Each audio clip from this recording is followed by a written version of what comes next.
to cut before or after? One of the questions I get asked all the time. And like with a lot of stuff in jewellery making, there's no right or wrong, but it's very dependent on the final look that you're going for. So if you remember when we were looking at the hammer texturing initially, and I said that if you have a shape of metal, if you hammer straight down, the overall shape isn't really going to change too much. If you hammer directly on your edges are going to go a little bit wibbly wobbly, and if you hammer while flicking in a direction, the metal's going to move in that direction. So no right or wrong, but those three things make a difference, and depending on the look you're trying to achieve would depend on the way you would handle the hammer. It's very similar with the rolling mill. So when you put something through a rolling mill, it's getting pushed and squashed through the rollers, so it's getting longer and it may curve a little bit. Now if you'd cut out a very specific shape, so say you'd cut out a circle and you wanted it to stay a circle and then put it through the rolling mill, you're actually going to end up with an oval, or more often than not a little bit of a wonky oval. So that wouldn't be the order that you would want to do it in. You would probably want to texture your metal first and then cut your exact circle.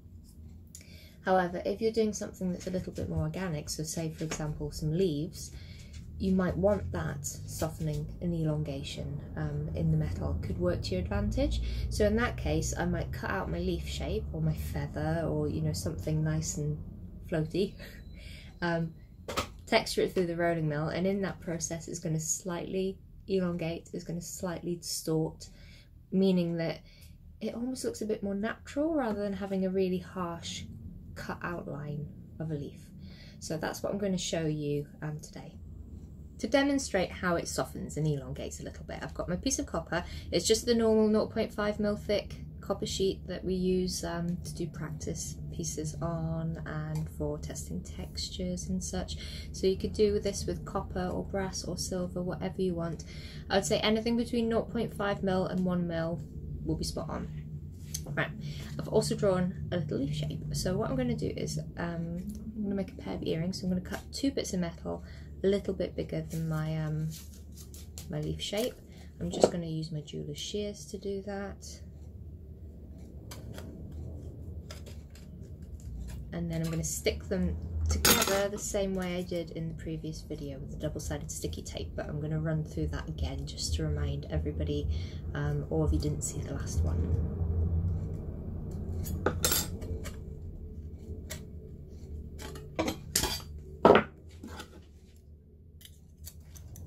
So same as last time, I'm going to take my two pieces of metal because I'm doing a double imprint. I'm going to open up the gap between the rollers until I can slot my little stack through, and then I'm going to hand tighten it. Once I've hand tightened it, I'm going to have a little look at, I try and get it in camera view, where the arrow is pointing to on the dial, so what number. So it's just past 0.375. So what I can do now is loosen this, take my metal out and put it back to just past 0.375. And then I'm just going to tighten it a little bit more as well, just because the texture that I'm going to use is very, very, very thin. So I'm going to take one piece of metal, put my texture on it. I'm going to take my other piece of metal, pop it on top as a little sandwich, and then I'm just going to roll it straight through the machine. This is very soft and squidgy, so I don't need to protect my rollers from this marking them.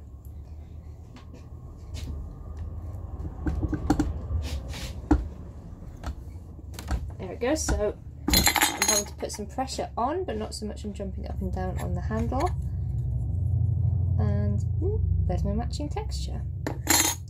So what I'm going to do now is I'm going to anneal these just to make them soft, because when it went through the rolling mill it work hardened. If you remember back to when we were talking about if you bend or twist or hammer or squash metal, all the internal particles get misaligned and compressed and it becomes really hard.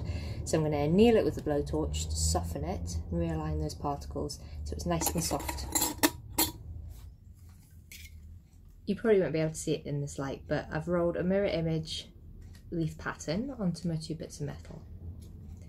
And when I cut them out, I'd like to keep the mirror image. So same as last time, what I'm going to do is hold them together so they line up as their mirror image. I'm going to take some double-sided sticky tape and stick it on the back. If I can get it off my finger.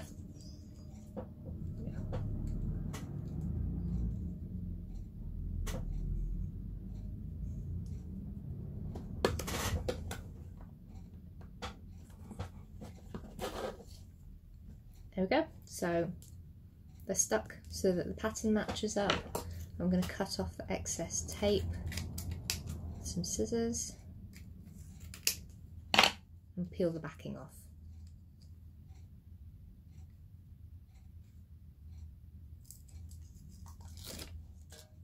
Pattern's matching up, tape on the back, and then all I have to do is fold it.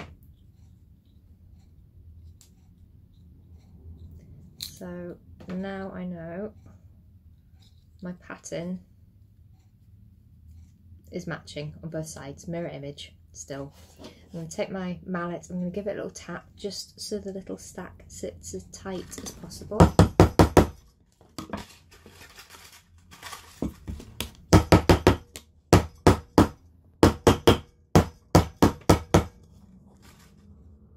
Like so.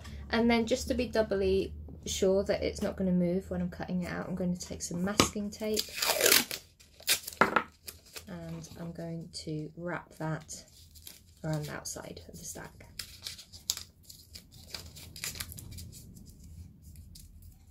Like so. Next I'm going to take the shape that I want to cut out. So I've drawn a little leaf on a bit of paper. I'm going to take the double-sided sticky tape again. In fact, I might have... No, my cuts are all too small, so I'm going to get another bit of tape. Put the sticky bit on the back of my picture.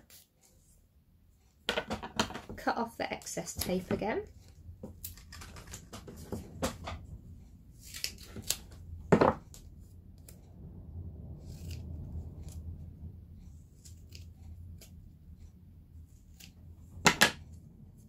Like that. Peel off the back. So now I've got a little leaf drawing that's sticky and I'm going to stick it onto my stack. But because the masking tape's really thin, I can see my texture underneath. So I'm going to choose, what I want is the vein through the leaf in the middle. There we go. So design stuck, 2 pieces of metal stuck together, they're not going to move when I cut. So I'm going to take my jeweler's saw frame, I'm going to put some wax on the back of my blade, some beeswax, and I'm going to cut my leaf out.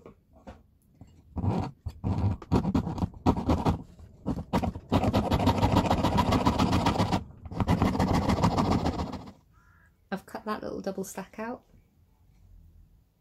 So these are the textured ones that went through the rolling mill, but now I'm going to do exactly the same again. I'm going to cut this out, but this is non-textured metal. These 2 bits of copper haven't been through the mill yet. I'm going to put them through the mill after I've cut the leaf shape. Now I've got one little stack of leaves where the metal was put through the rolling mill and was textured before I cut them out with the saw. And I've got one little stack of leaves that hasn't been textured yet, so it was cut out before putting it through the rolling mill.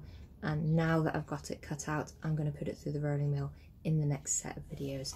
And then you'll be able to see the difference between one that was rolled first to get the texture and then cut, and one that was cut first and then rolled. So I just need to pull these little stacks apart, take the tape off from between them, and then ready for the next bit.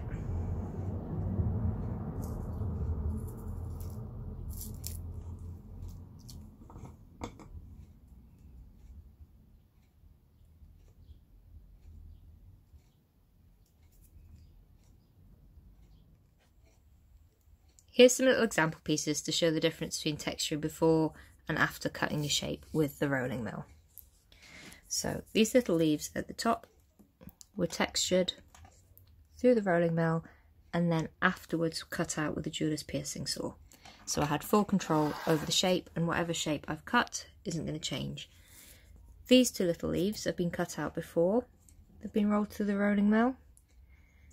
So as they get fed through the mill and the mill pushes down on them and squeezes them out the other side, these shapes are going to elongate and probably curve a little bit. And then we can do a little compare and contrast in terms of how they come out. Right, what I need to do is find a couple of little skeleton leaves, so I'm going to do the same texture as I did on these ones, and then I'll be ready to roll them through the machine. I'm going to feed them through one at a time using these little leaves. The machine's already set. Taking my stack and rolling it through. The machine's set so that I'm having to push, but not so hard. I'm jumping up and down on the handle. That's quite hard. I set it quite tight to exaggerate the stretching. Then I'm going to do the same on another one. Feeding it through. Ooh. Technical issues. There we go. Sorry about the camera sliding off the desk. As you can see, I still haven't sorted out my whole contraption of how to hold things. If you want to see how high-tech my setup is, where is it? This is my normal setup. It's a little holder on a coaster. Here we go, so there's the difference. So these are the ones that were textured and then cut, so I had full control over the shape, and these are the ones that I cut and then textured. And because the leaves, I don't know about you guys, but I much prefer these shapes. I think they look a bit softer, I think they look a bit more natural compared to these shapes. And what I'm going to do now is I'm going to turn these into a little pair of earrings and you can see the finished product. But yeah, let me know in terms of what you think about the two differences. But like I say, obviously if you were doing a really defined shape, a geometric shape, or even an animal, if you roll a little animal through after cutting it, it's going to get really long and skinny, which could be a good thing, but potentially might not be what you want. But definitely for little organic shapes, I think it works quite well.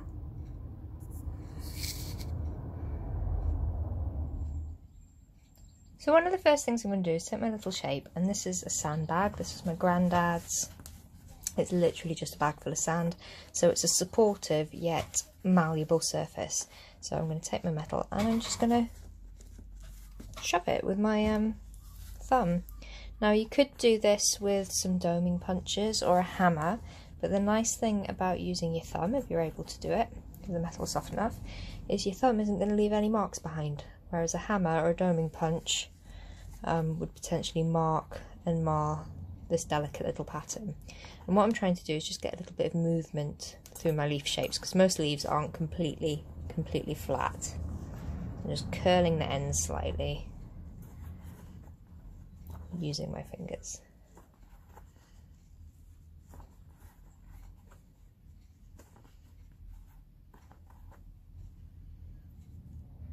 There we go. To make my ear wires, I've got some 0.8mm round silver wire, but what I've decided to do is actually flatten a little bit of the front of the wire, so it transitions nicely into the stem of the leaf. So I'm just going to roll it a tiny bit through here. So just a little bit, and then tighten it a little bit more, tighten the roller, and you just keep gently doing it and tightening slightly each time until you're happy with how much the wire's thinned out. There we go, slight taper. I've put my leaf and my ear wire on the soldering block, made sure that they're touching, they're sat nice and tight, and I have a piece of solder, a small piece of solder, nestled on top of my leaf but butted up against the side of my wire. Same on this one. And because I'm going to be heating from here, I've put the wire pointing out to the side so that when I can heat the leaf, because that's bigger and it's going to require more heat, while not directly hitting my skinny bit of wire that would be liable to melt. If I'd put the leaf with the wire pointing that way, away from me, every time I heated the leaf, the wire would be catching the heat a little bit. So like I say, this way I can just mist the wire for as long as possible. There we go. And not melt it. Because you remember, both pieces that you're soldering together need to be the same temperature. And while both pieces need to be the same temperature, which for soldering is red, that doesn't mean heating them the same amount, because if something is bigger or thicker, it's going to require more heat than something that is skinny, like this. So I'm heating my leaf until it starts to go pinky red, and then I'll start coming down, heating both together until the solder runs, like so. Same on this one. So heating the leaf, need to get this leaf up to temperature because that's the bigger piece. And then when it's up to temperature, I'll start coming down. Ooh, it's getting a bit too hot, so I'm pulled back. Coming down towards my wire, heat them both together, and that's gone as well. There we go, giving them a little polish and shape the ear wires. And there's a pair of mirror image organic leaf earrings to demonstrate the difference between texturing your metal and cutting out a shape, to cutting out a shape first and then texturing your metal through the rolling mill. So as you can see, with the one that was cut first, the shape is quite a bit more elongated and more organic looking compared to the one that was cut out after it had been textured. Just turn these around so you can have a little look at them. Just gave them a quick buff.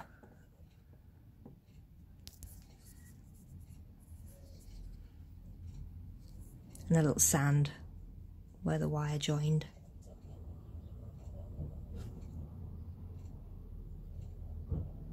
So I hope that helps a little bit with the question about which order to do things in. And like I say, I know it's not me being really clear and saying you have to do it in this order, but I hope that just explains that in theory there's no right or wrong, but it just depends on the effect that you're going for. So let me know how you're getting on with your mills, because I know a few of you have said that you've either got them and you haven't been using them enough, or you've just been an ordered one, which is exciting. And yeah, let me know how you get on. And I hope that was useful to some of you.